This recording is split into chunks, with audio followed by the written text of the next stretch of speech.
Hello everyone, कैसे हैं आप सब। तो जैसा कि आप सब जानते हैं, हमने speed, distance and time topic शुरू किया था, जिसका पार्ट 1 हम ऑलरेडी कर चुके हैं। पार्ट 1 में हमने बेसिक कंसेप्ट और कुछ इम्पॉर्टेंट टाइप्स जो थी वो हमने डिस्कस करी थी, और कुछ क्वेश्चंस जो थे उन टाइप्स के बेसिस पर वो हमने पढ़े थे, जो कि आपकी एग्ज़ाम के लिए काफ़ी हेल्पफुल हो सकते थे। तो आज का जो हमारा पार्ट 2 है वीडियो का, उसमें हम करेंगे ट्रेन्स के कंसेप्ट को, जो कि आपके लिए काफ़ी इंपॉर्टेंट होने वाला है। और स्पीड, डिस्टेंस एंड टाइम का सबसे इम्पॉर्टेंट जो कंसेप्ट है वो ट्रेन्स ही है।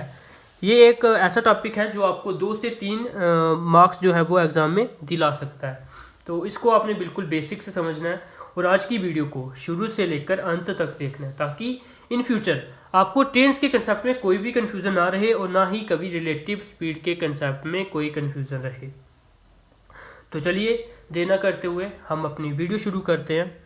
तो ट्रेन्स जो टॉपिक है, इसको करने से पहले आपको कुछ चीज़ें पता होनी चाहिए।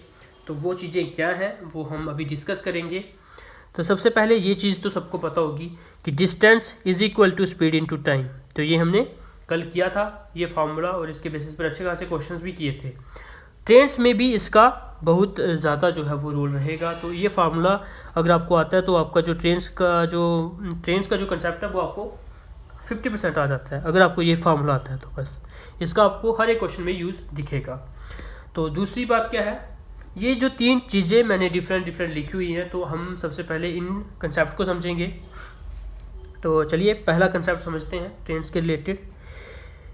When a train crosses a man or pole, पहला कंसेप्ट क्या है कि जब भी ट्रेन जो है वो किसी मैन को या फिर किसी पोल को अगर क्रॉस करती है और आपको बोल दिया जाता है कि डिस्टेंस ट्रेवल बाय ट्रेन क्या होगा, तो आप सिंपली लिखोगे कि सर जो लेंथ ऑफ ट्रेन होगी वही डिस्टेंस ट्रेवल बाय ट्रेन होगा।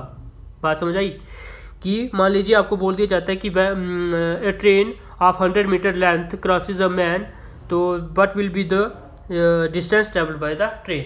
ठीक है, तो आप सीधे बोलोगे कि जो 100 मीटर जो लंबाई है ट्रेन की, वही जो है वो डिस्टेंस हो जाएगा जो ट्रेन ने ट्रैवल किया। तो सिंपल लेंथ ऑफ ट्रेन की जगह आप 100 पुट करोगे तो आपका डिस्टेंस निकल जाएगा। ठीक है, एक बात आ गई ये, तो इसमें कोई कन्फ्यूजन नहीं होगी, बिल्कुल सिंपल बात थी ये, तो आपने ये याद रखनी है। और इसी तरह से आप अपनी नोटबुक पर लिख सकते हो, ताकि एग्ज़ाम के टाइम पर आपको रिविज़न करने में काफ़ी आसानी रहे। तो दूसरा कंसेप्ट क्या था कि जब भी ट्रेन जो है क्रॉस करती है किसी प्लेटफॉर्म को, किसी ब्रिज को, किसी टनल को या फिर किसी वॉल को, तब हमें बोला जाए कि डिस्टेंस ट्रेवल्ड बाय ट्रेन क्या होगा। तब क्या लिखेंगे हम, distance is equal to length of train plus length of platform. अगर प्लेटफॉर्म दिया होगा तो, अगर ब्रिज दिया होगा तो लेंथ ऑफ ब्रिज आ जाएगा यहाँ पे, अगर टनल दिया होगा तो लेंथ ऑफ टनल जो आपको प्रोवाइडेड होगा। यहाँ पर हम लेंथ ऑफ ट्रेन में प्लस क्यों किया, लेंथ ऑफ प्लेटफॉर्म, ब्रिज और टनल क्यों की प्लस? यहाँ पर हमने मैन की लेंथ तो प्लस नहीं की, क्यों? सुनिए क्यों नहीं की। मैन की जो लंबाई है वो ट्रेन के कंपैरिजन में निग्लिजिबल है, क्योंकि ट्रेन काफ़ी लंबी होती है और उसके कंपैरिजन में अगर मैन की लंबाई को देखा जाए तो निग्लिजिबल है, हम उसके नेग्लेक्ट कर सकते हैं। तो तभी हमने यहाँ पर जो है वो लेंथ ऑफ मैन नहीं लिखा है, ये चीज़ आपने याद रखनी है। और जब हमें प्लेटफॉर्म, ब्रिज या टनल या वॉल की बात आई, तो जहाँ पर हमने लेंथ ऑफ प्लेटफॉर्म क्यों लिखी, क्योंकि जो प्लेटफॉर्म की लंबाई है वो काफ़ी होती है, ब्रिज की भी काफ़ी लंबाई होती है, टनल की भी काफ़ी लंबाई होती है, तो हम इसको नेग्लेक्ट नहीं कर सकते थे। तो इसलिए यहाँ पर जो डिस्टेंस ट्रेवल्ड बाय ट्रेन बना वो किसका बना, लंबाई length of train plus length of platform. ठीक है, इन दोनों को प्लस करके जो भी आएगा वही डिस्टेंस ट्रेवल्ड बाय ट्रेन हो जाएगा।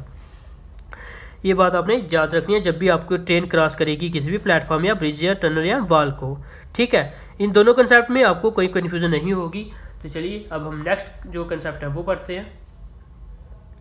When a train crosses another moving train, कि जब भी कोई चलती हुई ट्रेन दूसरी ट्रेन को जब क्रॉस कर देती है तो हमें बोल दिया जाता है कि किसी भी ट्रेन की इनमें से डिस्टेंस ट्रेवल जो है वो बताओ, कि डिस्टेंस ट्रेवल्ड बाय ट्रेन क्या है वो हमें बताओ।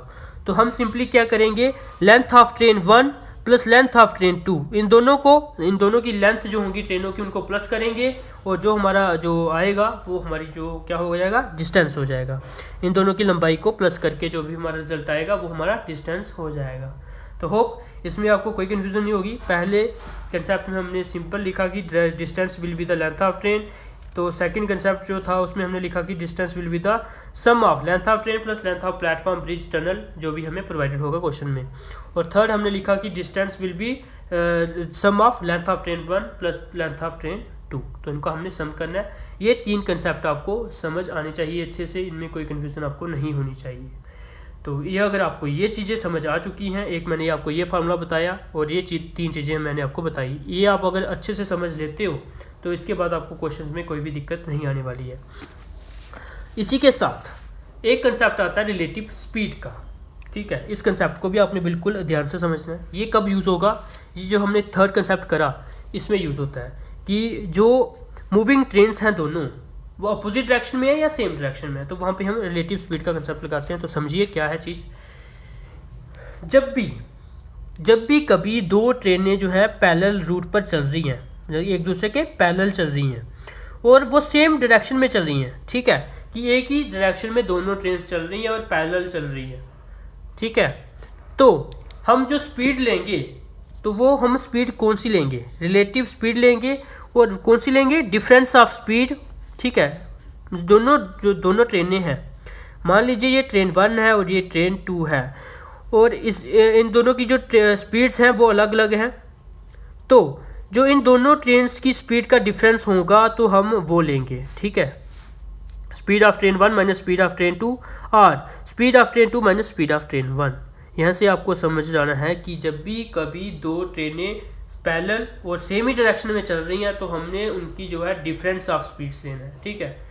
सेम डायरेक्शन होगी अगर तो डिफरेंस ऑफ स्पीड, इस तरह से आप याद रखना है। Same direction difference of speed, इस तरह से आपने याद रखना है कि जब भी कभी 2 ट्रेनें होंगी अगर सेम डायरेक्शन में जा रही है पैरेलल वे में, तो जो उनकी जो रिलेटिव स्पीड होगी वो क्या होगी, डिफरेंस ऑफ स्पीड। तो हमें सिंपल डिफरेंस क्या लेना है, अगर 80 और 60 दी हुई है दोनों की स्पीड, तो जो रिलेटिव स्पीड क्या हो जाएगी, डिफरेंस ऑफ स्पीड, यानी कि 20 हो जाएगी, ठीक है। इस तरह से हमने करना है। अब दूसरी बात क्या आती है रिलेटिव स्पीड में, कि अगर जो दोनों ट्रेनें जो पैरेलल चल रही हैं वो अपोजिट डायरेक्शन में चल रही है, पैरेलल रही है लेकिन अपोजिट डायरेक्शन में चल रही है, एक इस डायरेक्शन में चल रही है एक इस डायरेक्शन में चल रही है, तब हम क्या करेंगे, रिलेटिव स्पीड जो लेंगे वो क्या होगी, sum of speed of both the trains, कि जो भी इन दोनों ट्रेनों की स्पीड होगी उन दोनों का हमने सम करना है और उस स्पीड को हमने ले लेना है, ठीक है। ये आपने याद रखना है। सेम डायरेक्शन में क्या था, difference of speed, opposite direction में क्या होगा, सम ऑफ स्पीड्स। तो ये चीज़ आपको होप कोई दिक्कत नहीं देगी। तो ऐसे आप साइड पे जो है याद करने के लिए साइड पर लिख सकते हो। सेम जब होगी तो डिफरेंस ऑफ स्पीड आएगा और अपोजिट जब होगी तो आएगा सम ऑफ स्पीड्स। ये चीज़ें आपको ध्यान में रखनी है। अगर आपको ये चीज़ें क्लियर हैं तो मुझे नहीं लगता आपको कोई डाउट रहेगा। तो सबसे पहले हमने क्या किया, ये मैंने आपको बताया कि ये फार्मूला आपको पता होना चाहिए। फिर मैंने आपको बताया कि ये 3 कंसेप्ट जो है वो आपको अच्छे से समझ आना चाहिए।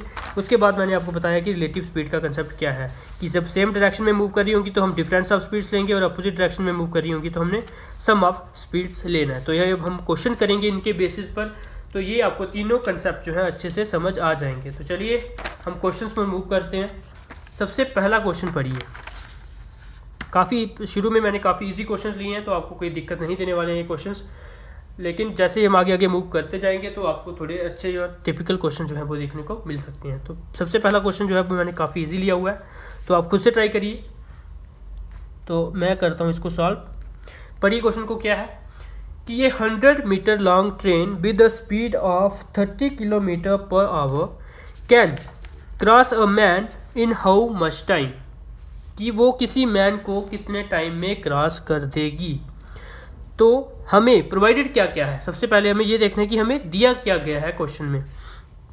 100 मीटर लॉन्ग ट्रेन, हमें लंबाई दी गई है, ठीक है, ट्रेन की लंबाई हमें दी गई है।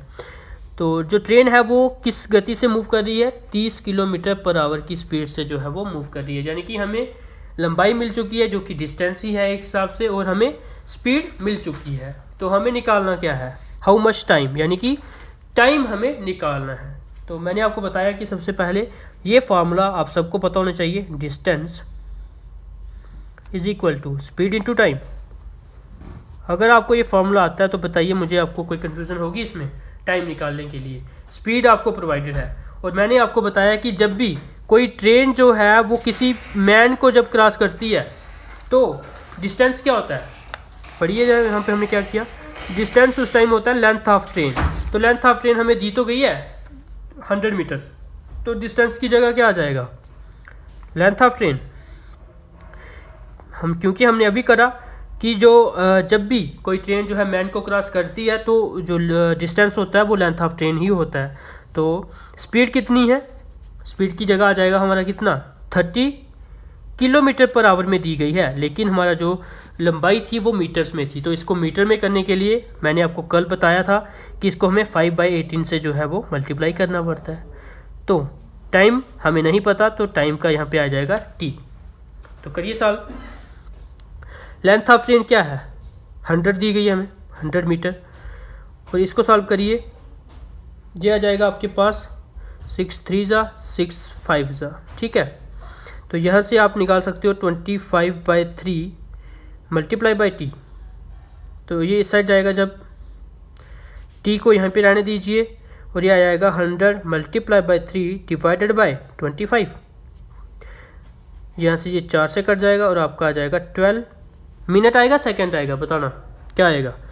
यहाँ पर आएगा सेकंड्स, क्यों, क्योंकि हमने सब कुछ मीटर में कर दिया है। यहाँ पर जो स्पीड थी वो किलोमीटर में दी गई थी, लेकिन हमने 5/18 से मल्टीप्लाई करके उसको किस में कर लिया, मीटर पर सेकंड में कर लिया। तो यहाँ पर जो हमारा टाइम आएगा वो 12 सेकंड्स आएगा, ना कि 12 मिनट्स या 12 आवर्स आएगा, ठीक है। ये आएगा 12 सेकंड्स। तो होप पहले क्वेश्चन में कोई आपको कन्फ्यूज़न नहीं होगी। ये सिंपली इस फार्मूले पर बेस्ड था, distance is equal to speed upon time. तो हमने बताया था कि जब ट्रेन जो है वो किसी मैन को क्रॉस करती है तो जो डिस्टेंस ट्रैवल बाय ट्रेन होता है वो कितना होता है, लेंथ ऑफ ट्रेन के बराबर। लेंथ ऑफ ट्रेन हमें दी गई थी 100, तो हमने यहाँ से टी की वैल्यू निकाल दी, जो कि काफ़ी आसान था हमारे लिए, ठीक है ना। तो पहले क्वेश्चन में आपको कोई दिक्कत नहीं आई होगी। तो अब थोड़ा जो टिपिकल क्वेश्चन आपको सेकंड देखने को मिल सकता है। आप पहले क्या करिए कि क्वेश्चंस को जो है पढ़िए, खुद सॉल्व करने की ट्राई करिए। अगर आपसे नहीं निकलता फिर आप वीडियो देखिए, पहले आपने खुद से ट्राई करना है ताकि आपको अच्छे से प्रैक्टिस इनकी हो जाए, ठीक है। पढ़िए सेकंड क्वेश्चन क्या है, पढ़िए questions. A train of length 250 metre passes a platform of 350 metre length in 50 seconds. तो आप मुझे यहाँ से बताओगे कि हमें दिया क्या गया है क्वेश्चन में। लेंथ ऑफ ट्रेन, यहाँ पर हमें ट्रेन की लेंथ दी गई है, और passes a platform of 3 metre length, यहाँ पर भी लेंथ ही दी गई है, और इन 50 सेकेंड्स, तो यहाँ पे हमें टाइम दिया गया है। तो हमें what time will it take to pass a platform of 230 metre, और हमें निकालना है कि 230 मीटर की लंबाई का अगर कोई प्लेटफॉर्म है तो उसको वो कितने टाइम में कवर कर देगी, ठीक है। तो हमें बताइए, हमने जो दूसरा कंसेप्ट समझा था ट्रेन का, वहाँ पे हमने किया था कि जब भी कभी जो ट्रेन है वो किसी प्लेटफॉर्म को क्रॉस करेगी तो डिस्टेंस ट्रैवल क्या होगा, बताइए। ये हाँ, यहाँ पे पढ़िए क्या लिखा था हमने, ट्रेन क्रॉसेस ए ब्रिज प्लेटफॉर्म और टनल, तब डिस्टेंस ट्रैवल क्या होगा, length of train plus length of platform, यही होगा। तो यानी कि हमें क्वेश्चन से क्या क्या मिल चुका है, जहाँ पर भी डिस्टेंस का फार्मूला लगेगा। डिस्टेंस का फार्मूला आपका हर एक क्वेश्चन में लगने वाला है, स्पीड इनटू टाइम होता है, यही होता है फार्मूला। अब मुझे बताइए, अगर ट्रेन जो है वो प्लेटफॉर्म को क्रॉस कर रही है तो डिस्टेंस क्या होगा, length of train plus length of platform, ठीक है। इसके बाद स्पीड जो दी गई है, स्पीड कितनी है, स्पीड हमें नहीं दी गई तो स्पीड का स्पीड ही रहने दीजिए। टाइम हमें दिया गया है 50 सेकेंड्स, यही दिया गया है। तो लेंथ ऑफ ट्रेन 1 क्या है, 250 मीटर, तो लेंथ ऑफ प्लेटफॉर्म कितनी है, 350 is equal to speed into 50। तो यहाँ से ये कितना आ जाएगा, 600 divided by 50 is equal to speed, ये 5 से 5 कट गया यानी कि 12। स्पीड जो है वो कितनी आ गई आपकी, 12 मीटर में है और ये सेकेंड्स में, यानी कि 12 मीटर पर सेकेंड जो है वो आपकी आ गई स्पीड। ठीक है, अब हमारे पास क्या है, स्पीड हमें पता चल चुकी है। अब हम आराम से जो हमें पूछा गया है वो हम निकाल सकते हैं। निकाल के बताइए हमें क्या पूछा गया है। What time will it take to pass a platform of 2 metre length, यानी कि ट्रेन जो है वो कितना टाइम लगाएगी, कितना टाइम लगाएगी, यानी कि जो हमें टाइम निकालना है। टाइम इज इक्वल टू क्या होता है, डिस्टेंस अपॉन स्पीड।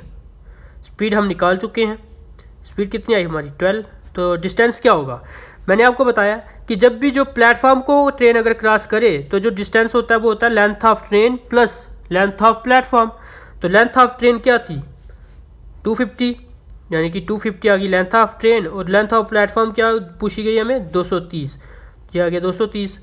तो ये आ गया 480 डिवाइडेड बाई 12, यानी कि 40 जो है 40 सेकेंड्स, 12 चौके 48। तो यानी कि 40 सेकेंड जो था वो टाइम लगेगा जो ट्रेन को 230 मीटर लंबे प्लेटफॉर्म को कवर करने के लिए। तो बताइए कोई कन्फ्यूज़न किसी को है इस क्वेश्चन में। तो एक बार मैं आपको बता देता हूँ, हमें क्या दिया गया था कि a train of length 250 metre passes a platform of 350 metre. तो हमें यहाँ से पता चल गया कि जो डिस्टेंस है वो क्या होगा, length of train plus length of platform, क्योंकि हमने पीछे समझा ये क्यों होता है। तो हमें distance is equal to speed into time था, तो स्पीड की वैल्यू हमें नहीं पता थी और टाइम हमें पता था 50 सेकेंड्स, तो हम यहाँ पे हमने 50 लिख दिया। इसको जब हमने सॉल्व किया तो हमें स्पीड मिल गई 12 मीटर पर सेकेंड। हमें अगर स्पीड मिल गई तो अब हमें निकाल दीजिए टाइम, यहाँ पे निकालने को बोला गया था कि कितना टाइम लगेगा कि 230 मीटर लंबे प्लेटफॉर्म को वो करने के लिए। तो time is equal to distance upon speed. तो डिस्टेंस हमने वही जो कंसेप्ट समझा था कि length of train plus length of platform करके हमने यहाँ पे वैल्यूज पुट करी और डिवाइड कर दिया हमने जो स्पीड हमारी आई उससे, और 40 सेकेंड हमारा आंसर आ गया कि 40 सेकेंड में जो है ट्रेन जो है 230 मीटर लंबे प्लेटफॉर्म को क्रॉस कर देगी। ठीक है, इस क्वेश्चन में भी आपको कोई दिक्कत नहीं रही होगी। बिल्कुल ध्यान से समझना, अगर आपको एक बार नहीं समझ आता तो वीडियो दोबारा से प्ले करिए, शुरू से 2-3 बार समझिए, क्योंकि ये कंसेप्ट काफ़ी इंपॉर्टेंट है और इसको जो है आपने काफ़ी अच्छे से समझना पड़ेगा, क्योंकि इसके आपको 2 से 3 मार्क्स एग्जाम में आराम से मिल सकते हैं।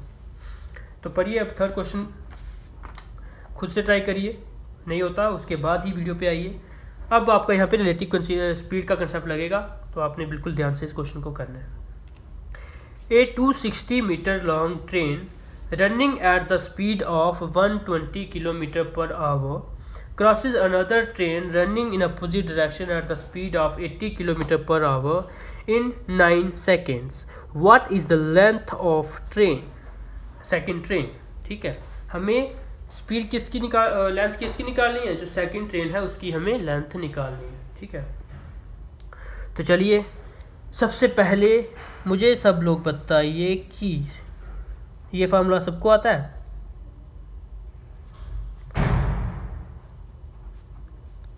अब कोई ना मत बोल देना कि सर ये फार्मूला नहीं आता, आता ना। अभी तक हमने देखा कि 3 क्वेश्चन करे, तीनों में ये फार्मूला यूज हो गया, तो आपने ये फार्मूला अच्छे से समझ लेना है। अब हमें आप बताओगे, आपने ही वैल्यूज मुंह से बोलनी है, मैं यहाँ पे पुट करता जाऊँगा। डिस्टेंस क्या होगा इस केस में, अ 260 मीटर लॉन्ग ट्रेन, ठीक है, running at the speed of 120 kilometre per our crosses another train.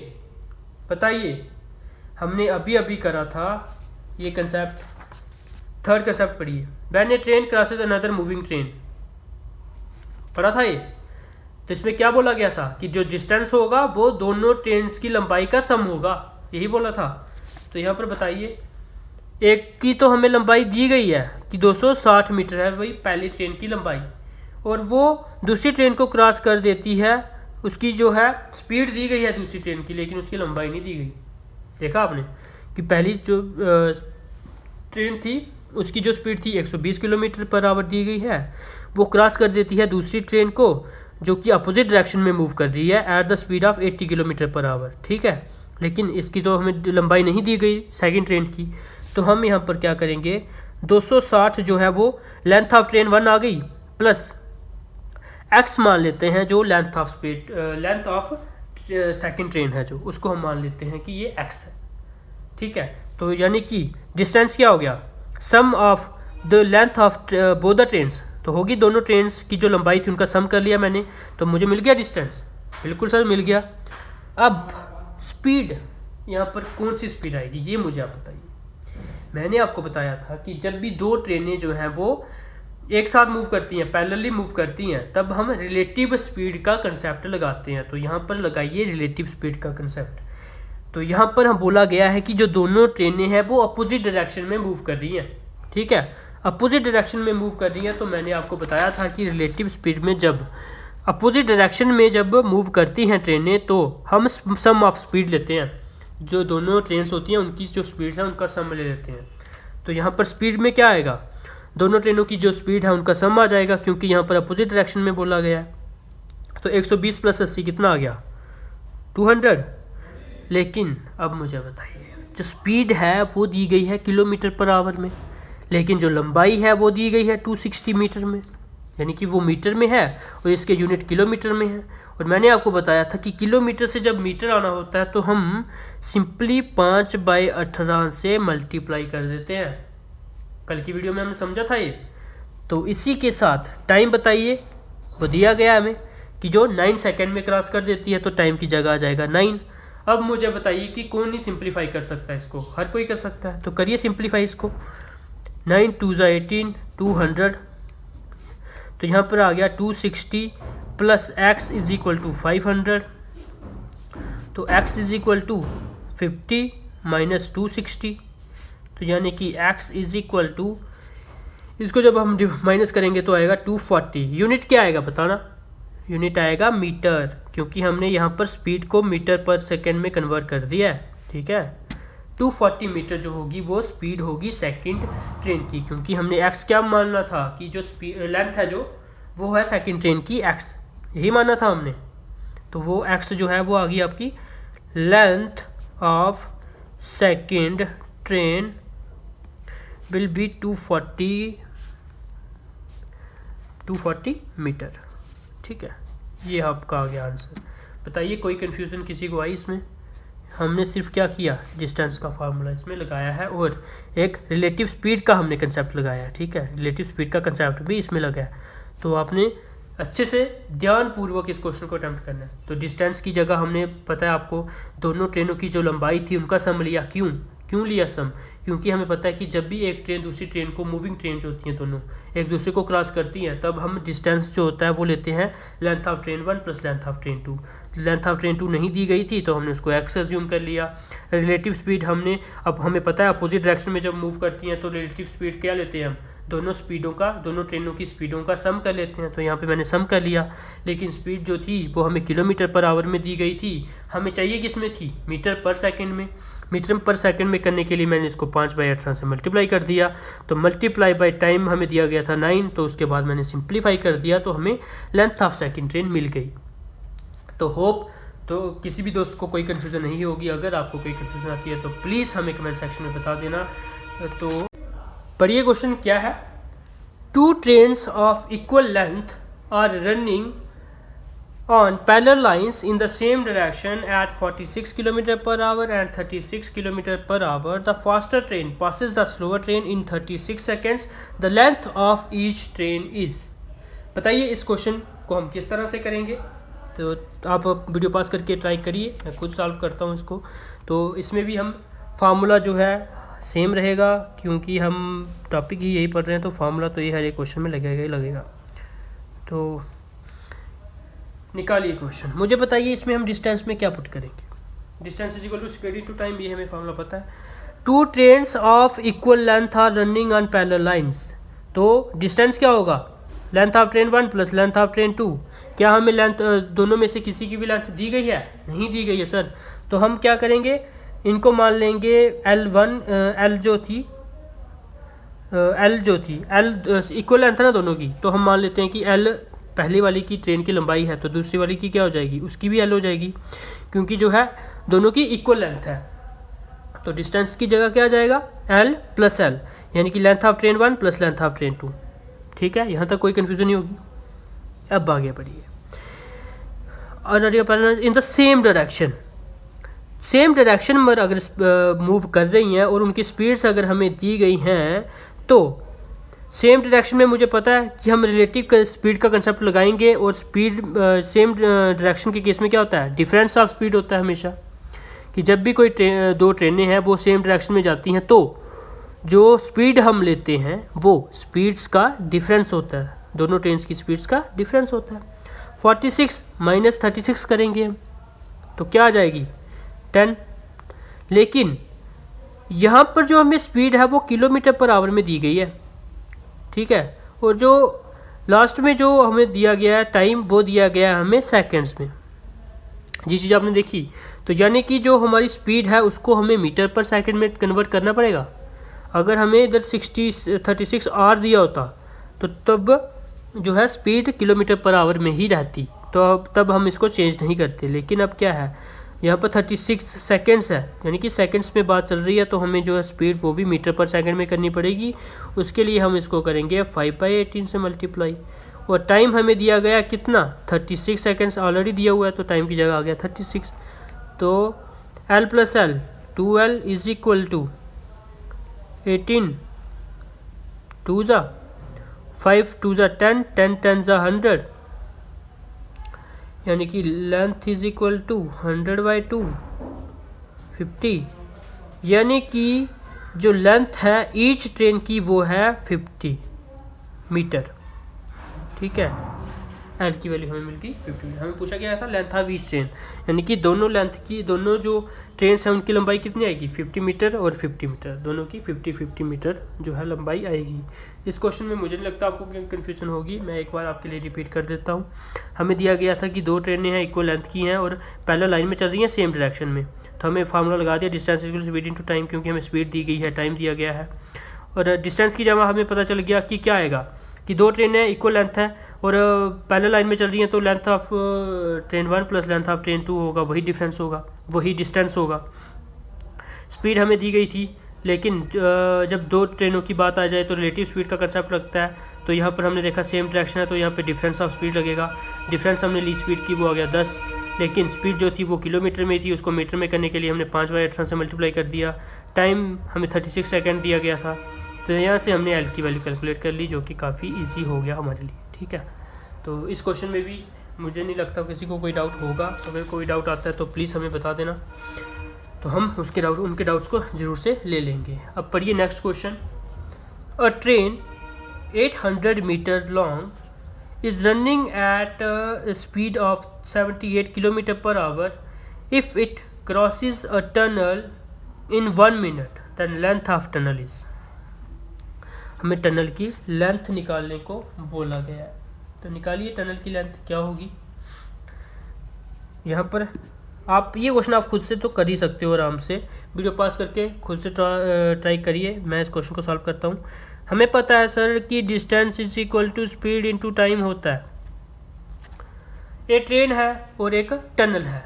जब ट्रेन और टनल अगर आ रहे हैं यहाँ पर यूज़ में, तो डिस्टेंस जो होगा वो क्या होगा, length of train plus length of tunnel, यही होगा। क्योंकि हमने पीछे करा है अभी कि जब भी कोई ट्रेन है जब टनल को क्रॉस करती है तो जो लंबाई ट्रेन की होगी प्लस लंबाई टनल की होगी, वही डिस्टेंस ट्रैवल करेगी ट्रेन, हमने अभी पीछे किया था। और स्पीड हमें जो दी गई है वो दी गई है 78 किलोमीटर पर आवर, लेकिन जो ट्रेन की जो लंबाई है वो 18 मीटर्स में है, तो स्पीड हमें क्या करनी पड़ेगी सर, मीटर में करनी पड़ेगी। मीटर में करने के लिए हम इसको 5/18 से मल्टीप्लाई कर देंगे, ठीक है। और टाइम हमें बताइए कितना दिया गया सर, टाइम हमें दिया गया 1 मिनट, लेकिन ये भी हमें सेकंड्स में चाहिए, ठीक है ना, क्योंकि स्पीड हमने किस में कर दी, मीटर पर सेकंड में, तो टाइम भी तो हमें सेकंड्स में चाहिए। तो सेकंड में करने के लिए क्या करना पड़ेगा, 1 मिनट है यानी कि 1 मल्टीप्लाई बाय 60 करना पड़ेगा, यानी कि 60 सेकेंड्स, यानी कि यहाँ पे आ गया 60। किसी को कोई दिक्कत तो नहीं होगी मुझे लग रहा है इसमें। तो अब मुझे बताइए 800 जो है वो ट्रेन की लंबाई है और टनल की हमें लंबाई निकालने को बोला गया है, तो मान लीजिए उसको x करिए, इसको सॉल्व। ये आ जाएगा आपका 3 से काटते हैं इसको, 6 3 ज़ा 18 6 10 ज़ा 60, ठीक है। इसके बाद आ गया आपका 3 2 ज़ा 6 3 6 ज़ा 18, तो 26 आ गया। 26 इंटू 5 130 130 इंटू 10 1300, ठीक है। अब यहाँ से x की वैल्यू क्या आपके लिए निकालना कोई मुश्किल बात है, डिवाइड -800 करना है सिर्फ, तो x की वैल्यू जो आ गई आपके पास वो आ गई 500। तो x हमने क्या माना था, लेंथ ऑफ टनल, यही माना था। तो वो क्या आ गया आपके पास 500। यूनिट क्या आएगा मीटर, क्योंकि हमने सब कुछ मीटर पर सेकंड में कन्वर्ट कर दिया। तो बताइए इस क्वेश्चन में किसी को कोई दिक्कत है? मैंने आज आपको सभी क्वेश्चंस जो हैं वो इसी फार्मूले के बेस पर समझा दिए, आपको डिफरेंट ट्रिक्स नहीं करनी है। आपको बड़े सारे लोग क्या करेंगे कि हर एक क्वेश्चन पर अलग ट्रिक करा देंगे, अलग ट्रिक करा देंगे, पर मेरा मानना ये है कि आप एक ही फार्मूला पकड़िए, उसी फार्मूले पे हर एक क्वेश्चन को उसी हिसाब से फ्रेम करिए, ताकि आप जो है एक ही टाइप से हर एक क्वेश्चन कर पाओ, जिससे आपकी एक जो अप्रोच होगी उसी पे अच्छी पकड़ हो जाए। ठीक है ना, आपने सिंपल फार्मूला ये याद रखना है, इसी के बेस पर आपने हर एक क्वेश्चन सॉल्व करना है। ये हमने क्वेश्चन इसी बेस पर सॉल्व कर दिया, ये क्वेश्चन हमने इसी बेस पर सॉल्व कर दिया, और पीछे हमने जितने भी क्वेश्चन किए सभी हमने इसी बेसिस पर सॉल्व किए हैं। तो होप आपको आज की वीडियो जो है हमारी पसंद आई होगी और आपने अच्छे से हमारी वीडियोस को समझा होगा। अगर आपको कोई भी जो है डाउट आता है तो प्लीज़ हमें कमेंट सेक्शन में ज़रूर बताइएगा, हम आपके डाउट्स को ज़रूर ले लेंगे। हमारे टेलीग्राम चैनल को ज़रूर से सब्सक्राइब कर दें। टेलीग्राम और फेसबुक चैनल भी है हमारा सेम MK क्लासेस के नाम से। टेलीग्राम पर हम डेली क्विज़ेस करवाते हैं, PDFs आपको प्रोवाइड करवाते हैं और आपको प्रैक्टिस सेट भी प्रोवाइड करवाते हैं डिफरेंट टॉपिक्स के। तो आपको टेलीग्राम चैनल को हमारे ज्वाइन कर लेना है, और जो क्विज़ेस होंगे उनके हम जो है आपको रिज़ल्ट भी बताते हैं, जिससे आपको पता चल जाए कि आपकी तैयारी किस तरह से चल रही है और आपका रैंक क्या आ रहा है बाकी बच्चों में। तो आपने हमारे टेलीग्राम चैनल को जरूर से ज्वाइन कर लेना है, जिसका मैंने आपको लिंक अपने डिस्क्रिप्शन, जो हमारी वीडियो है उसके डिस्क्रिप्शन बॉक्स में आपको प्रोवाइड कर दिया जाएगा। तो आज की वीडियो यहीं पर हम ख़त्म करते हैं। वीडियो देखने के लिए धन्यवाद। तो all the best for your exam.